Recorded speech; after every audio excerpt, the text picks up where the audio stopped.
Inside your body, there's a hidden world that almost nobody talks about. Trillions of microscopic organisms live inside your gut. Bacteria, fungi, viruses. Together, they form something scientists call the gut microbiome. Think of it like a giant rainforest, living inside your intestines. Some microbes help you digest food. Some produce vitamins and control inflammation. And some even communicate with your brain. Your mood, metabolism, immune system, and digestion are all influenced by this internal ecosystem. Now imagine slowly poisoning that forest every single day. Not with chemicals from a factory, but with something most people eat daily: ultra-processed food. Today we are going to talk about the number one type of food quietly damaging the gut microbiome of millions of people around the world. And the shocking part is that most people think it is normal food. Let's start with a simple question. What exactly is ultra-processed food? Food processing itself is not new. Humans have been processing food for thousands of years. Cooking meat over fire is technically processing. Drying fruit is processing. Fermenting milk into yogurt is processing. But ultra-processed food is something completely different. These foods are not simply cooked or preserved.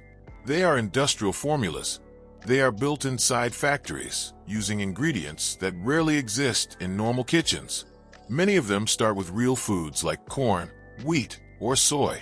But during manufacturing, those foods are stripped down into chemical components: starch, oils, proteins, sugars. Then they are reassembled into a new product. Flavorings go in, coloring goes in, stabilizers follow. Emulsifiers come next. Finally, preservatives are mixed in. The final product may look like food, but biologically it behaves very differently. Scientists classify foods into four main categories using something called the NOVA system. First category: unprocessed or minimally processed foods. These are foods that look almost identical to how they appear in nature: fruit, vegetables, eggs, fish, beans, nuts. Second category: processed culinary ingredients.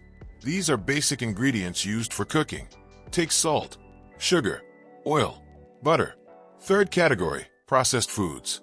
These are foods made by combining real foods with simple ingredients: cheese, canned vegetables, fresh bread, pickles. But the fourth category is where things change dramatically: ultra-processed foods. These products contain ingredients that rarely exist in a home kitchen, such as artificial flavors, artificial sweeteners, emulsifiers, coloring agents, hydrogenated oils, and modified starches. The goal is not simply preservation. The goal is to engineer food, to make it extremely tasty, very cheap and shelf-stable. Now look around a typical supermarket. Most products on supermarket shelves fall into this category, including breakfast cereals, packaged cookies, instant noodles, frozen pizzas, energy drinks, sugary yogurts, hot dogs, chicken nuggets, flavored chips, candy bars, and soft drinks.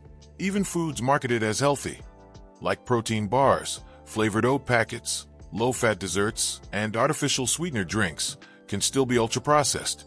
Some estimates suggest that nearly 75% of the U.S. food supply is ultra-processed, and more than half of the calories adults consume come from these foods.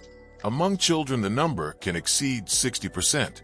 In other words, ultra-processed food is no longer occasional. It dominates modern diets. But here's where the gut microbiome enters the story. Inside the large intestine live trillions of microbes that depend on one key nutrient: fiber. These microbes feed on plant fibers that pass through the stomach and small intestine undigested.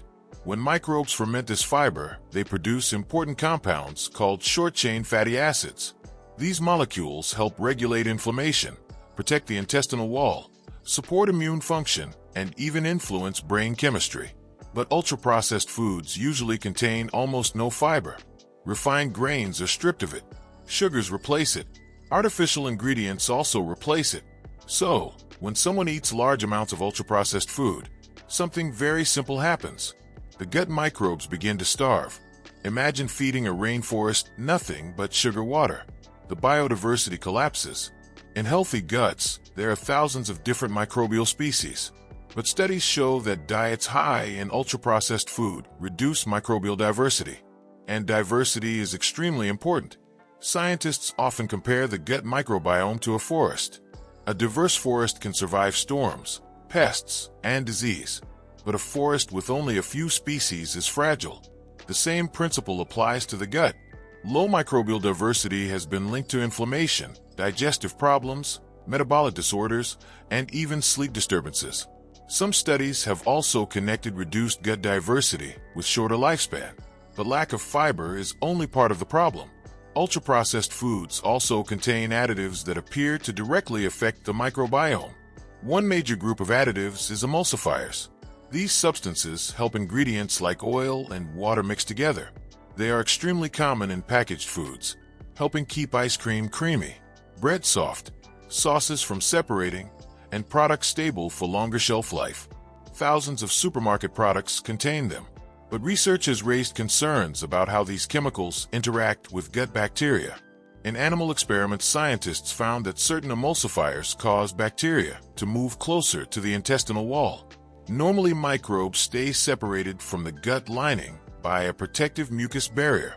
This mucus layer acts like a shield, but when that barrier is weakened, microbes can penetrate closer to the intestinal wall. This can trigger inflammation. In laboratory mice exposed to emulsifiers, researchers observed increased inflammation and metabolic problems. Some animals even developed symptoms similar to inflammatory bowel disease. Human studies are still developing, but early findings show similar patterns. In one trial, healthy volunteers consumed a commonly used emulsifier.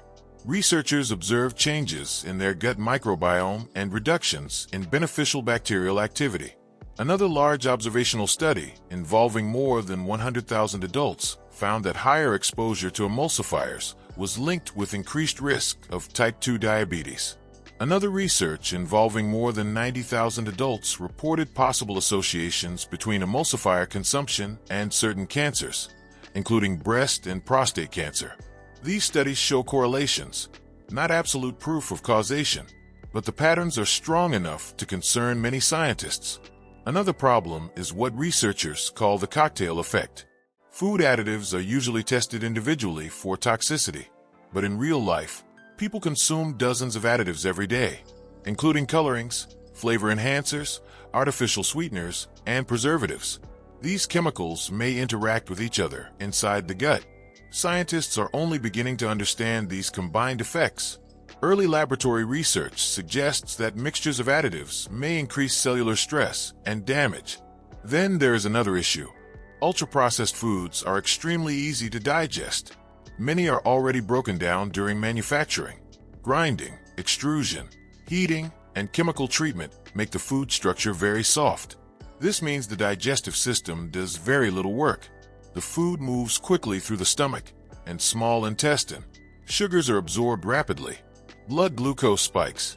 And because the food lacks fiber and structure, the brain receives weaker fullness signals. This is why ultra-processed foods often lead to overeating. In one controlled study, participants assigned to an ultra-processed diet consumed about 500 extra calories per day compared with those eating minimally processed foods. Over just 2 weeks, they gained significantly more weight. But overeating is not the only reason people struggle with these foods. Food scientists deliberately designed them to reach something called the bliss point. This is the exact combination of sugar, fat, and salt that maximizes pleasure in the brain. It activates reward circuits similar to those triggered by addictive substances. This is why stopping at one cookie or one chip can feel difficult. The food is engineered to make you want another bite, and another. Over time, this pattern can reshape eating behavior. People gradually replace whole foods with packaged alternatives. Fresh vegetables are replaced by frozen meals. Fruit is replaced by candy. Not only this, home cooking is replaced by ready-to-eat snacks. The gut microbiome changes along with these habits. Fiber-loving bacteria decline. Sugar-loving bacteria increase and inflammation markers rise. But that's not all. The protective mucus barrier can weaken, and the digestive system becomes less resilient. Researchers have linked high consumption of ultra-processed foods to many health problems, including obesity, type 2 diabetes, heart disease, metabolic syndrome, sleep disorders, depression, anxiety. and colorectal cancer. A large review analyzing data from nearly 10 million people found convincing evidence that diets high in ultra-processed foods increased the risk of cardiovascular death by about 50%. The risk of obesity increased by roughly 55%. The risk of type 2 diabetes increased by about 40%, and the risk of depression increased by about 20%. Scientists are still studying how much of this risk comes directly from additives and how much comes from replacing healthier foods. But one thing is very clear. When ultra-processed foods dominate the diet, the microbiome loses the nutrients it needs to function properly. However, an important detail often gets overlooked. Not every ultra-processed food is automatically harmful. Some products still provide useful nutrients. Whole grain breads, certain yogurts, fortified cereals, plant-based milk alternatives. These foods may still contain vitamins, minerals, protein, or fiber.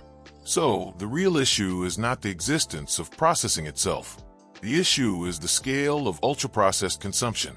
When these foods become the majority of calories in the diet, problems begin to appear. The gut microbiome evolved over millions of years eating plants, fibers, and natural foods. It did not evolve eating emulsifiers, artificial flavors, and refined starch powders. The microbes inside you are constantly responding to what you eat. Feed them diverse plant foods and they thrive. But mostly ultra-processed foods, and the ecosystem begins to shrink. And because this ecosystem influences so many systems in the body, the consequences extend far beyond digestion. Your immune system weakens, metabolism shifts, inflammation rises, and the signals traveling between your gut and brain start to change. So, when scientists talk about protecting the microbiome, the message is actually simple. Eat more foods that microbes recognize, such as plants, whole grains, beans, nuts, seeds, fruits, and vegetables, and reduce the foods that were invented in factories rather than grown in soil. Because the tiny organisms living inside you are not just passengers. They are partners in your health. And the way you feed them determines how well your body functions every single day. Now take another look at what is sitting in your kitchen, your fridge, and your snack drawer. Because if this changed how you see ultra-processed food, wait until you discover the rarest eye color on Earth. You might actually have it. Click the next video on your screen, and we will break it down step by step.